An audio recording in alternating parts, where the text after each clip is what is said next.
This is not a promise of a life without storms. It is the blueprint for the shelter. The world is made of weather. You have spent your life believing you were made of the same stuff. That every wind must chill you.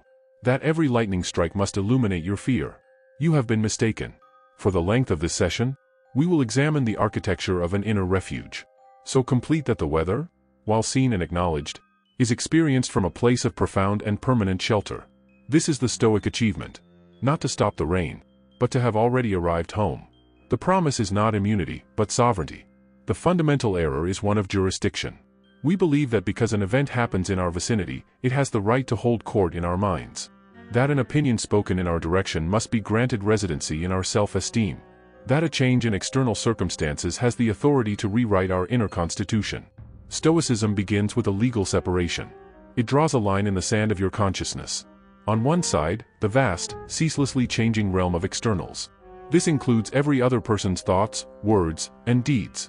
It includes your past, your future, your reputation, your possessions, your body's health, the movements of markets, and the tides of fortune. This is the weather. It is real. It is powerful.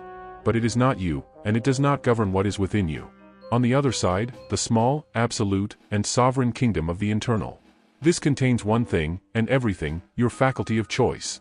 Your judgment. Your will. Your perception. Your moral purpose. This is your jurisdiction. Your unchallengeable domain. All suffering is a crime of trespass. It is the moment you allow the weather of externals to dictate the climate of your inner kingdom. Anxiety is granting a future you do not control the power to terrorize your present. Anger is permitting another person's actions to legislate your peace. Hurt feelings are a surrender of your self-definition to an outsider's opinion. The Stoic task is to become the unwavering guardian of this border.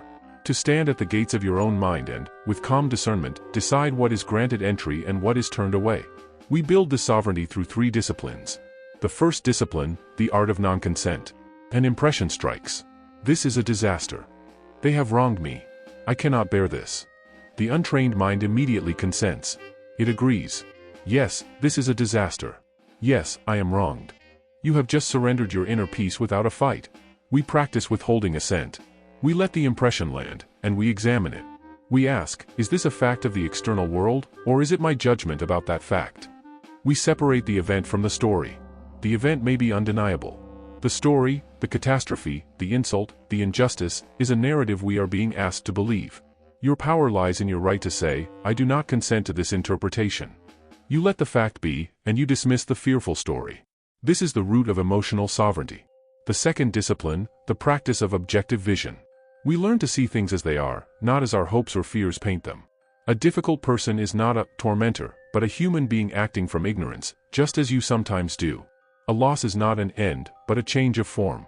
A setback is not a sign of failure, but a piece of data.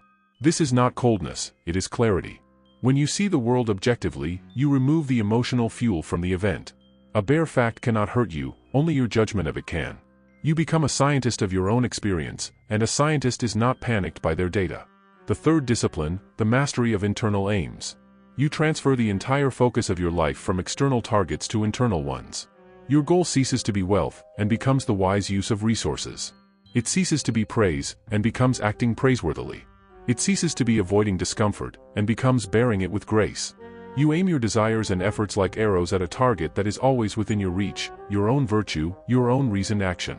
When your aim is internal, no external outcome can constitute a failure. If your goal was to act with courage, then you have succeeded the moment you choose the brave path, regardless of the result. If your goal was to be just, you succeed in the honest word, regardless of whether it is welcomed.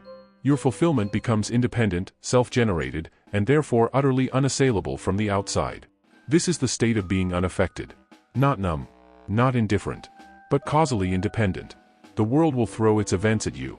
They will strike the outer walls of your life with great force. But within the inner citadel of your judgment, there is no chain of causation from that external blow to your peace. You have broken the link.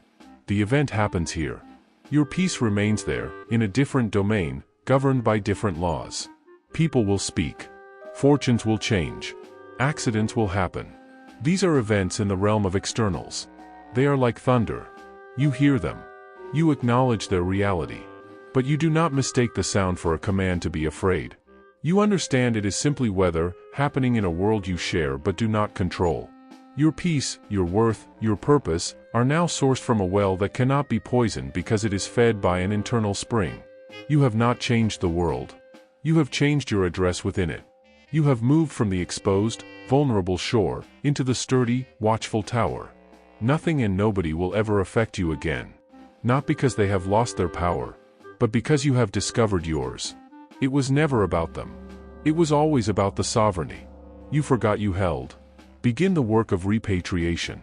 Withdraw your consent from the stories of fear. Govern your inner kingdom with the laws of virtue. And find, within its borders, the peace that the passing world can neither give nor take away.